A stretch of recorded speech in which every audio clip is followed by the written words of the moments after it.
Assalamu alaikum. Амансыздар бардақтуу Тез Жария каналыбыздын көрүүчүлөрү. Бүгүн дагы бир сиздерге Lex 470 жарнама кылып жаткан учурубуз. Эгерде унаа жаккан болсо, кылдатык менен карап туруңуздар. Биз болсо обзорду баштайлы. 2008-жылы чыгарылган унаа. Телефон номерлери жазылып турат. Кыймылдаткычтын көлөмү 4/7. Расход 15 литр экен. Уну расход ого дешиңиздер мүмкүн. Ошого жараша кызматты кылат. Анысына карабай минген агаларыбыз, байкелерибиз да бар. Мен ички салонуна кадан таштайын. Мынакей, өзүңүздөргө белгилүү болгондой электропакет. Бисмилlah. Отуралы. Ардактуу көрүүчүлөр, өзүңүздөр билген нерселердин баардыгы бар бул жерде. Биринчиден мультируль комплектацияда, подогрев сиденья жана ошондой эле кошумча каражаттары дагы бар. Эгерде унаа жаккан болсо чалып байланышасыздар, мониторинг да бар.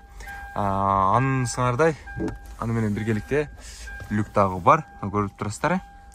Абалы жакшы, сонун.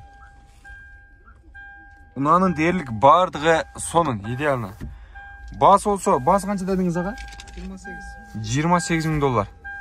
Сиздерге кызыктай түгүлүп жатса керек, бирок ошого жараша кызматты кылат. Бул унааны жип катарында минип көпчүлүк агаларыбыз, байкелерибиз азыркы учурда колдонуп жаткан учуру. Бир айландырып сырткы көрүнүшүн тартып коеюн. Бирөө турасыздар.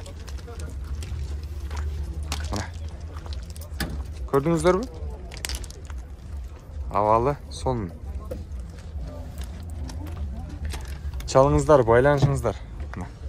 Унаа сиздерге туруктуу болуп жаткан болсо, баасы чөнтөгүңүздөргө туура келсе, унаа сиздерди күтөт. Тез Жария каналы дагы бир жолу ассаламу алейкум. Көрүшкөнчө сак саламатта туруңуздар.